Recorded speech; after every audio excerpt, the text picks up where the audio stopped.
Hello! For those of you who are new to my channel and have never seen one of my videos before, I'm AmazzonKane. I'm a writer. I'm obsessed with Anaconda. I do rewatch videos such as this one, and my ultimate goal is to run an official reboot of the series.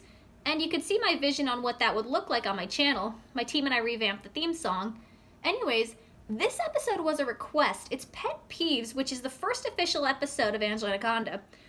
I know it's gonna be awkward because it was transitioning out of its kablam phase and finding its footing, so this is gonna be fun.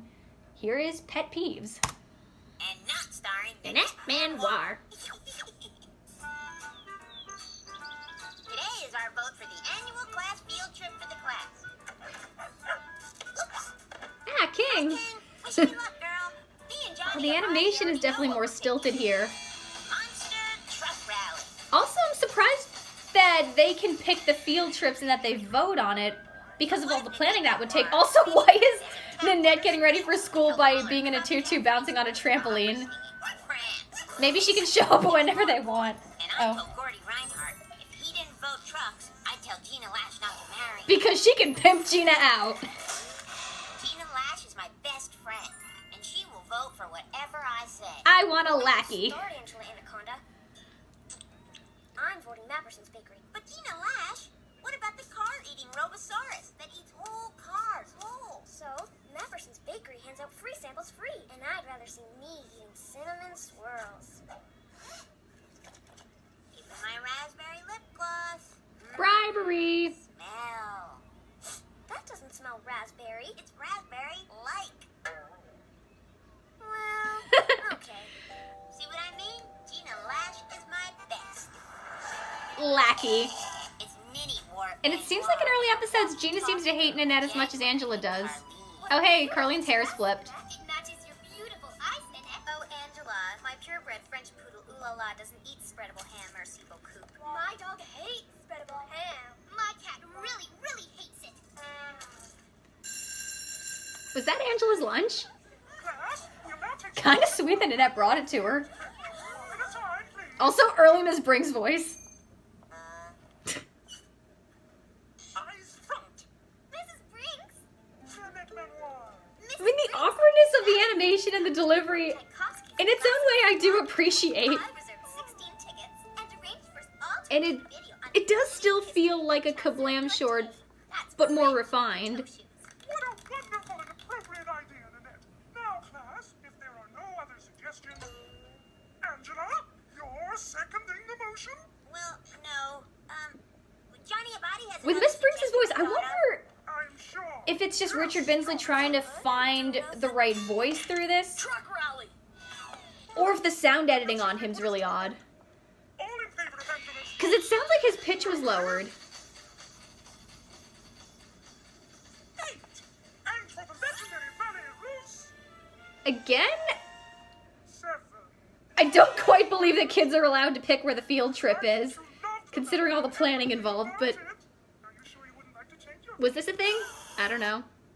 Oh, Growing up, field trips are always planned. I'm still on this point, I know. since you'll be attending the field trip with us, Mrs. Briggs, I certainly think you should have a vote as well. How thoughtful of you, Nanette, as always. There's really no substitute for good breeding. There. Now it's time. Good breeding, aka someone who agrees with me. To help fundraise for the field trips, perhaps the side that raises the most money should get to decide. Why, yes, of course, a fundraising contest. Thank you, Nanette, for your resourceful and creative suggestion.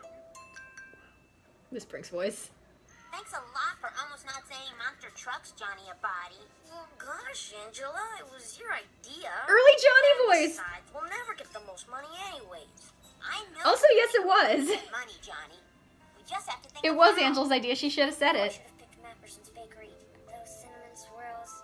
So You should have raised your hand, Gina. fresh. And free. Whoa, Johnny abuse. That started early. Giving away the good stuff. But Gina Lash, wheat-free rye bread, nobody buys that. And I know this on account of we have been here selling it for more than 2 hours. Oh, And just not wait a one bit for person the buys diet it. trend to change. I ate a slice. Oh my god. The mom's driving. No thanks, sweetie. I just bought all these delicious pastries. What is the baby? Whoa, giant baby Lulu. It's a fat baby. They're gourmet. Aw. See you at the ballet and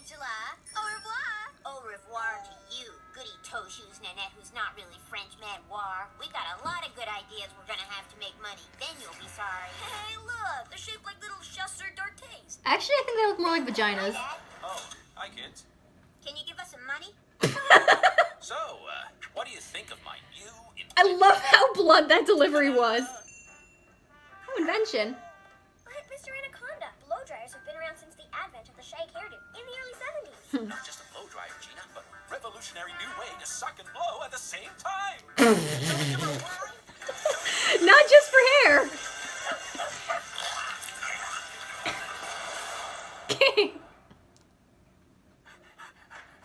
Bill, you're not covering my ceramic pots with a thin blanket of lint, are you? Everything's fine, honey. Kids, here's $5. You clean up cake, and I'll clean up this mess. And don't tell anyone. Bribery and extortion. That's how you make money in this universe. She is so smart.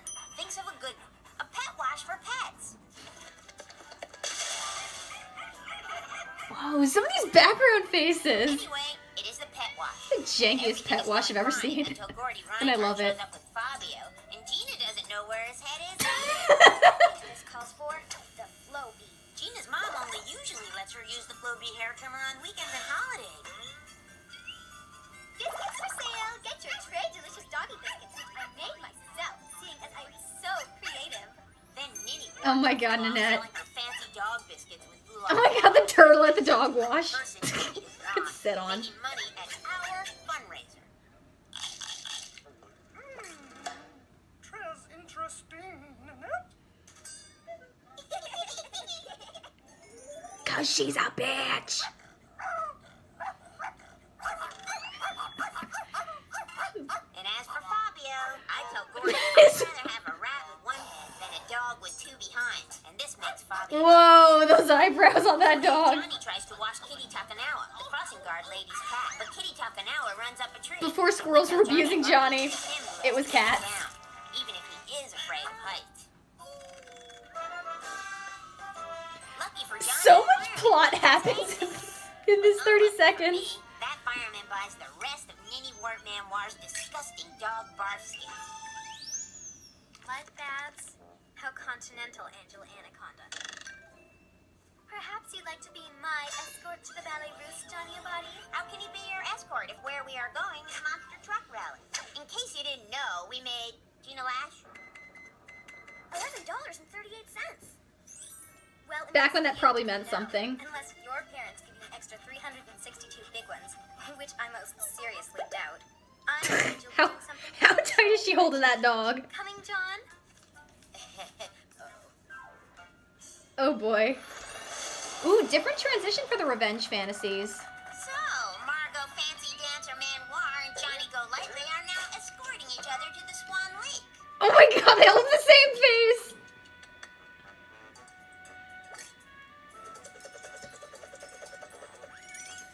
Why is Johnny in the revenge fantasy? But you'll have to dance faster than that if you want to make it to the instructional video on time. Or should I say, on toe. Also, why is Gordy in this? Angela, you will tell me. Save me from the swans who don't seem to know my head from my toe shoes, dear Angela, who can feed my dog spreadable ham whenever she wants. Help me! Oh, I can't swim, you will tell me. poor Johnny. Oh, Ninny Poo, you are covered in mud. How cunt-a-numbskull. But fear not, little Nin. This is ballet beauty mud. See how soft it makes your hair? Oh, Angela just blew in that. Your ringlets are hard as rocks. I'm afraid they're just going to have to go. Oh my God, how much cruelty can Angela inflict in this revenge fantasy? For lice. Now stop admiring yourself. We have a truck rally to go to. Look behind you, Noodle Poodle. It's I mean, so much happens. All the violence in one go. Angela, help me. The Robosaurus wants to eat my puffy hair like he's so intelligently predicted. So, eaten by a robot, puked up. Oh. I don't think I've ever seen a female character get a groin kick before. Huh.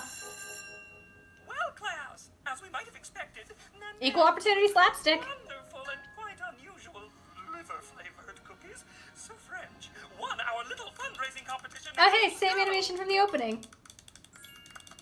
Mrs. Briggs, someone has tracked mud all over our classroom. And if it were me, which of course was not, I would certainly volunteer to stay after class. I mean, Clean it up. Angela did, so Ew. even if Nanette was annoying about it. People have real swans at Swan Lake? Maybe one will go crazy and attack Mrs. Briggs. I'd be almost as good as the Robosaurus. You guys are making me hungry. Anyone Violence makes me hungry. for stale rye bread, Gina Lash? Nope. For $11.38 worth of cinnamon swirls. So Gina's stealing all the money right now. Cinnamon swirls. Okay, they probably all got Mapperson's Bakery from that. Okay, that does make things a little better. You can definitely see that the show was finding its footing, and it definitely bears the most similarities to the Kablam shorts. The animation's way more awkward, it meanders, Angela's voice is quite present throughout, she talks a lot, narrates a lot, and it doesn't focus as much on the visuals.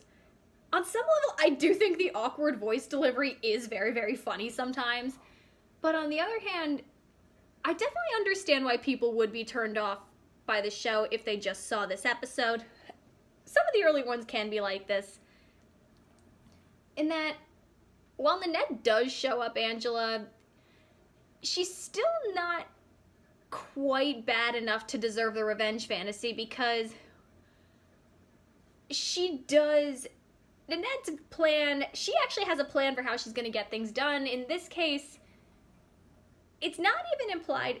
It's implied that she's using her parents' money, but at the same time, she is doing her thing, and Angela's hatred of her feels a lot less warranted here than it does other episodes. Also, what is with the Johnny abuse? This is another one where he didn't deserve to be in the revenge fantasy. Angela's a lot less sympathetic in this episode than in other episodes. Again, she wasn't sympathetic in the Kablam shorts either. In this one, they were transitioning out of that. In that she's definitely using her friends more than she actually likes them. She wants them to do things for her. She wants them to agree with everything she says. So she's essentially trying to be another Nanette. And that's not as fun. I mean, it can be done, but this show clearly expects us to root for her. And she's not very sympathetic here. Even though they still had some of the same jokes with Gina Lash, and I don't like the fat girl into food stereotype, here it didn't bother me nearly as much because Angela's no better. Whereas in later episodes, Gina's definitely more of a toxic friend who does screw over Angela a lot more. And she does abandon her friends for food. And there's really nothing to her character. At least the least out of that group. Gordy Reinhardt is in the episode, but he's not with the friend group, really. I wouldn't be surprised, even though this is technically the first episode, I don't know if this is the first one that was made. Because there are episodes where he's not in the picture at all. And I do know that he came in later in the development process. So, really interesting to see where the show started. I definitely understand why people would be critical of it. But there is still a good idea, especially, it was really cool that the show was allowed to find its footing, and it was allowed to develop, and it was allowed to become something really cool. It still has a good idea, but it does have flaws, and I do understand, while I definitely don't think Anaconda deserves the sheer amount of hate it gets, I do understand the criticisms. There are valid criticisms, and you can see where they are here. Anyways, interesting episode, interesting comparison process. You can see where it lands with the Kablam shorts. It is kind of fun where you can see the original designs, where you can see, well, a lot of faces were reused, and that's fun to see. And you can see some of the background characters, their names get changed and they become more fleshed out later. But overall, awkward, unsympathetic first episode that's still transitioning out of its Kablam phase, but it's still a stepping stone on the way to the Anaconda that we know and that I love.